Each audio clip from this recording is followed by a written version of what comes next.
How are you keeping? May the good Lord bless you. May the good Lord protect and bless your family. Thank you so much for tuning in this morning. First Chronicles 11, from verse 16. At that time David was in the stronghold, and the Philistine garrison was at Bethlehem. David longed for water and said, "Oh, that someone would get me a drink of water from the well near the gate of Bethlehem." So the three broke through the Philistine lines, drew water from the well near the gate of Bethlehem, and carried it to David. But he refused to drink it. Instead, he poured it out before the Lord. "God forbid that I should do this," he said. "Should I drink the blood of these men who went at their risk of their lives? Because they risked their lives to bring it, David would not drink it." Thank you so much, guys. There was a time David Pangari in charge. He was in charge. Yet he had one challenge. Although he was in charge by territory yake, but he had a challenge yekuti the Philistines vanga varegedza kumwe kwese vamusiya David are in charge, but they were now guarding against the waters. Vanga vachita. Okay, thank you so much. Thank you, my boy. All right, Bo. Thank you. Fana aunza tea anzo deda rutono. It's all right, divine. Thanks. All right. Manje nonuika iri munachiparidza kumana. Yakun. Just say hi to viewers. Ita hi. Ita hello. Ita ndapade DT. Ita ndapa mfundisi T. Yazungurisa mazwi ndapa mfundisi T. Ita ndapa mfundisi T. Thank you. Iri bomba nawo. Iri kupisa itirwa nawo. Nawo ngakupino inotono. Udza nawo kubigireti yako. Thanks. Alright, sorry guys. I'm Fumafik Dennis. How are you doing? Pastor Rudor Washe Ronald Shumba Pariseiko pa Canada. How are you doing? Say, may the good Lord bless you. Thank you so much. I'm Fumafik Dennis. Thank you so much. So David was in charge, as the Bible said. At that time, David was in the stronghold, and the Philistine garrison was at Bethlehem. So the Philistines vakaita take over Bethlehem, ndokuba vanoita safeguard the well tsimira ngari ku Bethlehem. Ndokuba vasiya David are in charge in every area, but at that place vanga vakangoita safeguard. So one day he was so thirsty, but nyota yake is very strange. Why? David was thirsty, but akati nyota ndinayo ndiri kuda mvura yeku Bethlehem. Mvura ndiri kuda mvura inobva patsime reku Bethlehem. Munhu kana aine nyota in an ordinary way anongoda mvura. But this time David ari kuti nyota ndinayo iri kuda mvura inobva patsime re Bethlehem. David longed for water and said, "Oh, that someone would get me a drink of water from the well near the gate of Bethlehem." Nyota yainayo ine choice a type yemvura yari kuda, so that I can get the water from the well that is near the gate of Bethlehem. Ndiri kuda mvura inooneka patsime riri pedyo negedhi reBethlehem. Ndiri kuda mvura inowanikwa patsime riri pedyo neBethlehem. And pamazuva iwayo now the Philistines were blocking this. Philistines were surrounding. The Philistines were at a garrison at Bethlehem. So ane nyota but mvura yari kuda yakaprotectwa. Kurati vaFilistia they represent a demonic system. Yakuti inogona kukusiya uri in charge doing a lot of things, but zvine much value concerning your life ndo zvakabatwa. So there are times yakuti you are surrounded by people, but vane much value, those who can make a difference in your life, they are not there. There are times yakuti you are doing a lot of things in life. Zvakawanda zvauri kuita vanhu vanokuyemura, they praise you, but the real thing chinobata moyo wako chaunonyanyoshuwira kuita it's not happening. So David ari kuti ndine nyota, but nyota handinayo, ndiri kuda mvura yeBethlehem. And it so happened kuti the Philistine were at a garrison at Bethlehem. They were safeguarding, they were protecting, they were just there. Patsime iroro. Saka David ari kunzwa nyota, but nyota yake nechekuita nemvura. And mvura yaari kuda, it's not easy kuti agone kuwana mvura iyoyo. So the Philistines, they represent a demonic system iri kuita take charge or take over chinhu chavanotoziva kuti zvimwe zvese unogona kuita mulife, but zvine destiny yako, zvine chekuita nefuture yako, zvine chekuita nefamily yako hazvipo. So David haana kuita give up. I've come with this message this morning for these 30 minutes. Don't give up. Don't give up. Don't give up. Jesus is the way. Jesu ndiye nzira. Get this revelation per text. David ane nyota. Haana kuti naangungonwa chero mvura.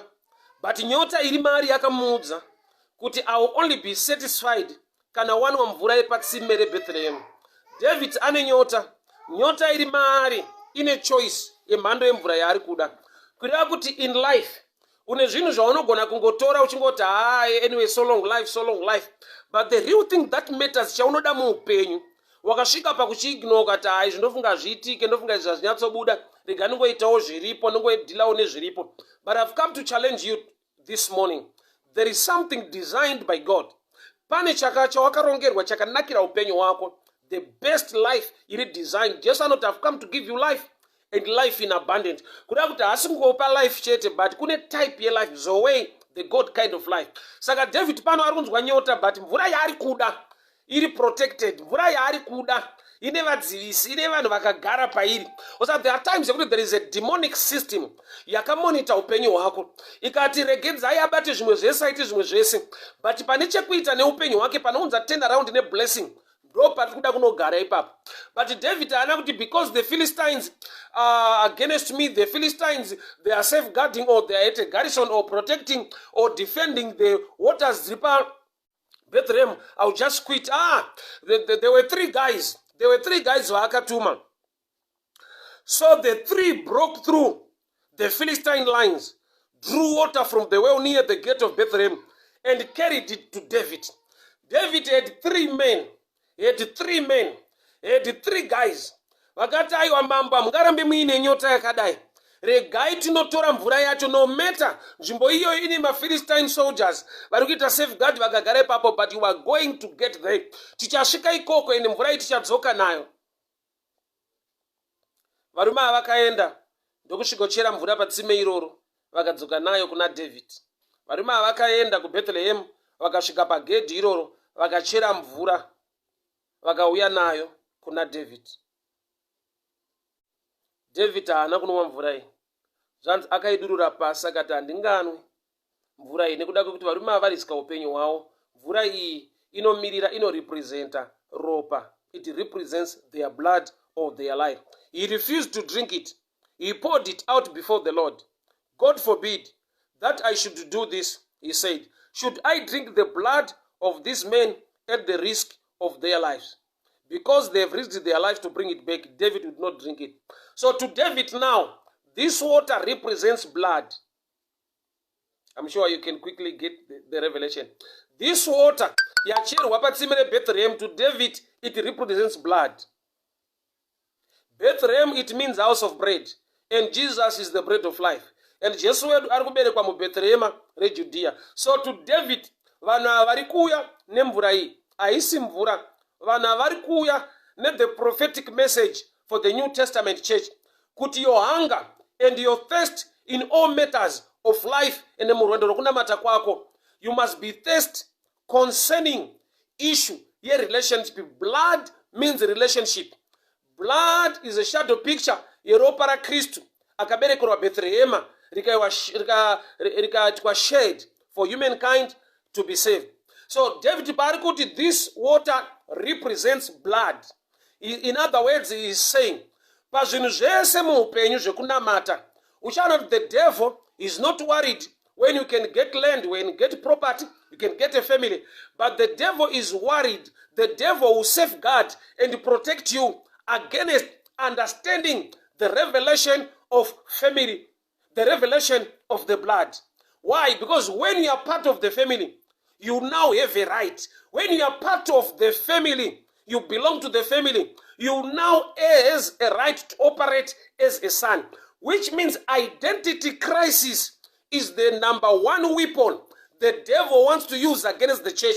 Because if you don't know, if you don't understand, you operate at a lower level, at a lower class, at a lower standard. Your level of understanding your identity in Christ matters most. Saka pano varuma vari kuenda kunotora mvura, but vauya nayo David anoti iya haisi mvura.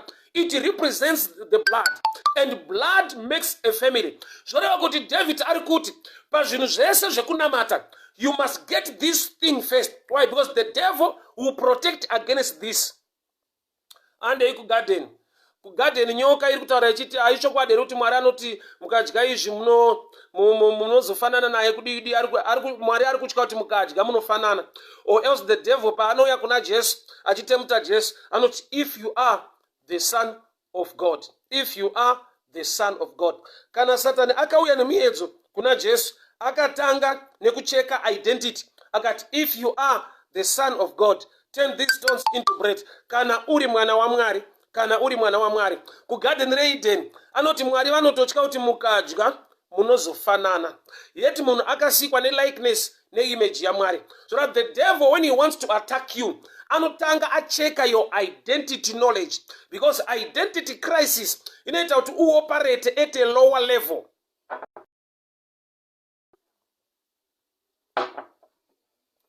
Identity crisis inoita kuti ugone kutsvaga kuitirwa zvinhu zviri mubloodline zvaunogona kuita nekuda kwekuti uri mwana waMwari. You know, when you belong to the family, you have a right. Vese wakamugamuchira akavapa simba rekuti vanzi vana vaMwari.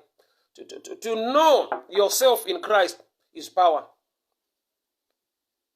You operate better when you know yourself. Kutura ani muna Kristu. So the devil will leave you as a se mwana wesangano. The devil will leave you ne understanding se kungoti ndiri mwana wesangano kana kuti ndinopinda chechi. Haadi kuti uve ne knowledge ne understanding yekuti now I am a child of God.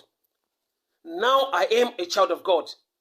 Because when you are now a child, you are worthy. When you are now a child, you have a right. So the devil ada kukusiya at a level yekuti unongoswera uchitaura wega so kuti I'm just a sinner saved by grace.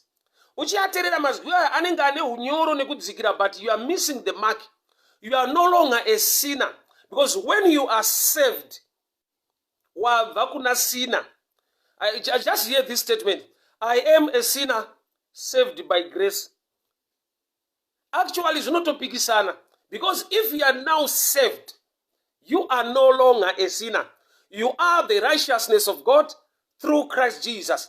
You are the righteousness of God through Christ Jesus. So the devil wants you not to know your real identity. Saka chaanoneta God is the word that will make you know, or that will set you free and give you this better understanding that you are now a child of God. You are part of the family. So your thirst must be in searching the knowledge. Yakuziva kuti ropa raKristu rakandiitani. Paakadeura ropa rikandisuka rikandinatsa, ndambova chii muna Mwari. You must be thirsty for the understanding ye identity yako muna Kristu. So the Philistines were safeguarding. They were against. Paweo ipapo ndopa vakagara. Patsime reropa.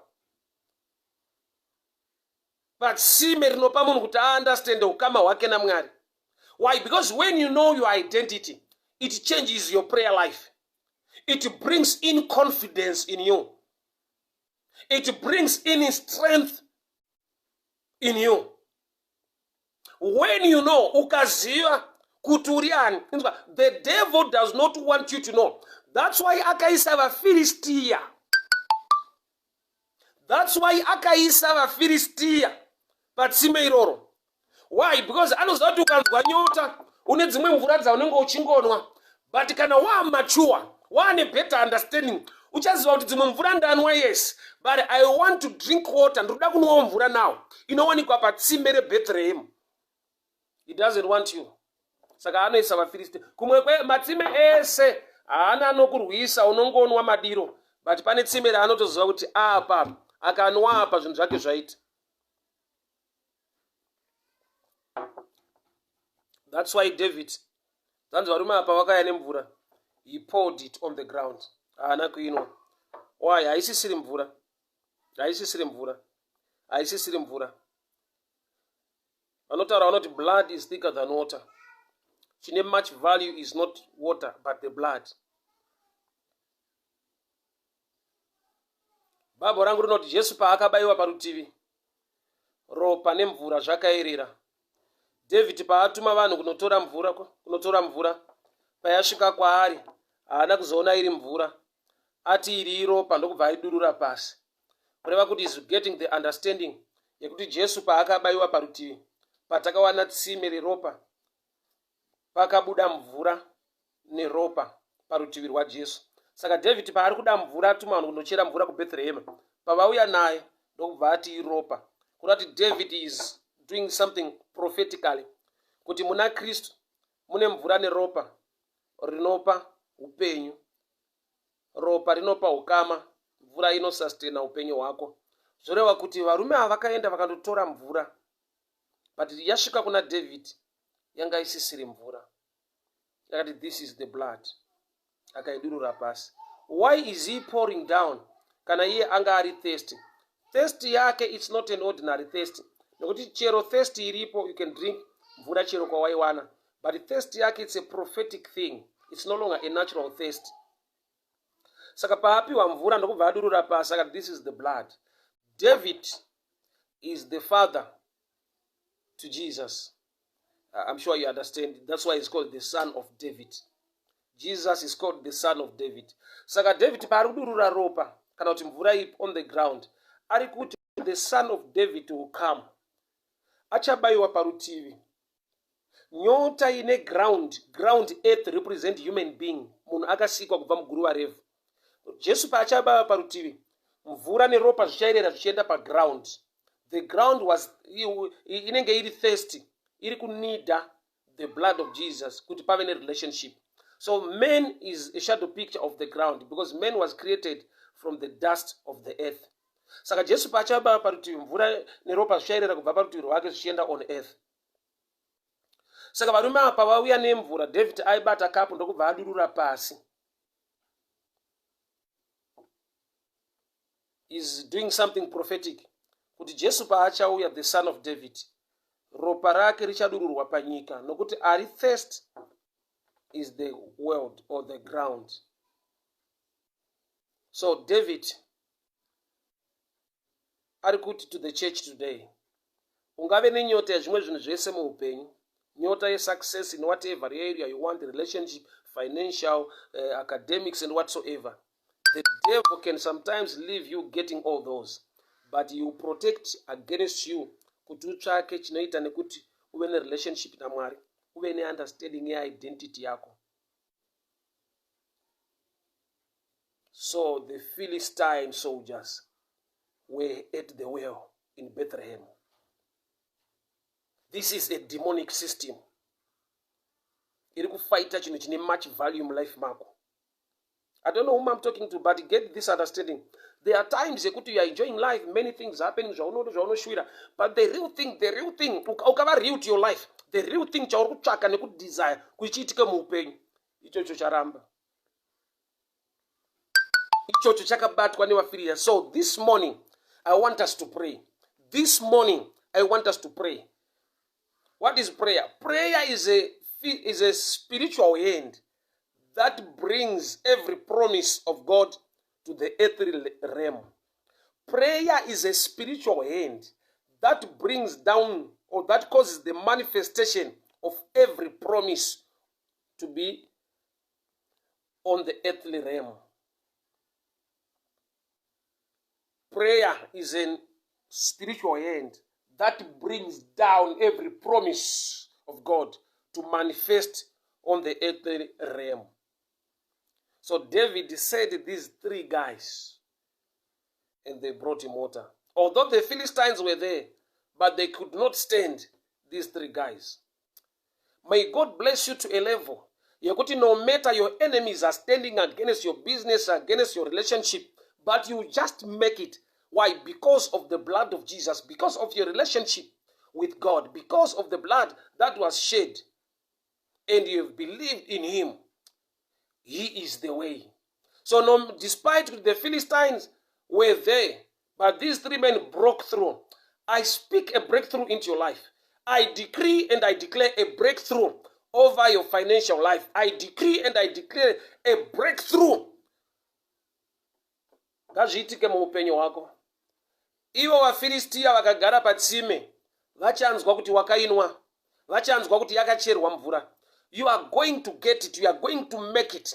Why? Because the water represented the blood. So which means by the reason of your relationship through Christ Jesus, for he is the way, and he makes a way where it seems to be no way. Iyo mweya yakagara patsime reBhethlehema aina simba. Why? Nokuti mvura vakamanager kuichera ipapa. Don't lose heart. Don't quit. Mwari vane nyasha. Uchanwa mvura. Mwari vane nyasha. Zvichaitika muupenyu hwako. Vakagara kudaro ndokuti vazive mhando yaMwari waunonamata. Ndokuti newe ugone kuziva nekunzwisisa simba rina Mwari wako nenyasha dzaakaisa muupenyu hwako. Father, I decree and I declare, chese chakagarwa nemweya yetsvina kuti vana venyu vatadze kuachiva, pese pakagarwa nemweya yetsvina kuti vana venyu vatadze kuva successful, I stand against that spirit in the name of Jesus. I decree and I declare breakthrough, success and favor. Chese chakagara pa business rake, chese chakagara pa wanano yake, chese chakagara pa basa rake, chese chakagara pa family yake, nezita ra Jesu, mvura ngaicherwe, nezita ra Jesu, ndinotaura breakthrough and favor. By the reason of the blood of Jesus, every evil altar being raised against their lives, may it catch fire in the name of Jesus. Every evil altar being raised against their lives, may it catch fire in the name of Jesus. Every negative voice speaking negatively against their families, against their businesses, against their career, in the mighty name of Jesus, may every voice be silenced in the mighty name of Jesus. VaFilistia, despite uvepo hwavo pamatsime evana venyu, ndataura breakthrough, ndataura breakthrough. Sevarume vakatumwa naDhavhidha vakadzoka vaine mvura. Baba, ndiri kutaura nyasha, ndiri kutaura favor. Tumai vatumwa venyu, ndiri kutaura nyasha. Send your angels, ndiri kutaura nyasha. Ngatidzoke nemhinduro, ngatidzoke nemhinduro, ngapabatike favor muupenyu hwevana venyu. VaFilistia nyangwe vakagara patsime, bandataura favor nenyasha. Havagone kudzivisa zvine ropa raKristu, havagone kudzivisa pane ropa raJesu. Ndataura ropa rechikuriri, nokuti shoko renyu rinoti vakakunda nekupupura kwemuromo yavo uye neropa regwayana. They overcame by the testimony of their mouth. Vakatarabosha rigadalaso reketelebosha mante dalabosa. Vakakunda neropa regwayana uye nekupupura kwemuromo yavo. Vakakunda neropa regwayana uye nekupupura kwemuromo yavo. Muromo wangu unopupura, I am a victor and not a victim. Muromo wangu unopupura, success is my portion. I'm not a failure. I'm anointed. I'm appointed for such a time to make a difference. Every Philistine system standing against my career, every Philistine system standing against my business, I speak the blood of Jesus. I speak the blood of Jesus. Mweya yechina yakagara pamatsime, mweya yechina yakagara pamatsime. David wakabudirira kuchera mvura. Vana venyu vapei mweya wokukunda, vapei mweya wokubudirira mangwanani ano. Mazvita Jesu, mazvita Mwari wenyasha. In the mighty name of Jesus, I pray. Amen and amen. Thank you so much, guys. Thank you so much, guys. Thank you so much, guys. Ninoona handine nyota yekuparidza. Just skipping a day, it's not good for me as well. Thank you so much, guys. And I zopa apology for the last night. You see, hatina kuwa na service because network was so bad. But anyway, thank you so much for tuning in this morning. Mwari wakuchengete, Mwari vakugonesei kumabasa muwanirwe nyasha favor zvese zvinoda kugara pamatsime eupenyu hwenyu. Tataura ropa raJesu, ropa rechikuriri, vakakunda neropa regwayana. Ropa iroro ibrand revictory. Pane ropa bedzi, pane brand revictory. I speak victory, success and favor. Mai Munya, a good morning to you. Mwari vakuitirei nyasha. Mai Mutasa, a good morning to you. Mwari vakuitirei favor. Mwari vakuchengetai. Amfumo Afik Dennis, Mulungu akudaritsei nakutsogorereni kwambiri zikomo. Thank you so much. Sister Evangelist Gatawa, Mwari wenyasha akugonesei. Tendai Dube Leonard, may the good Lord bless you. Angelina Debe, may the favor of the Lord be upon your life this morning. Linda Makaka Masango nyasha dziwedzerwe muupenyu. Wishes Mterongara ndataura favor nekugoneswa muzvara nhasi. Gelika Wanzarua, I speak blessing, protection and favor in the mighty name of Jesus. Sibongile Mzila, I speak favor and blessing to be upon your life.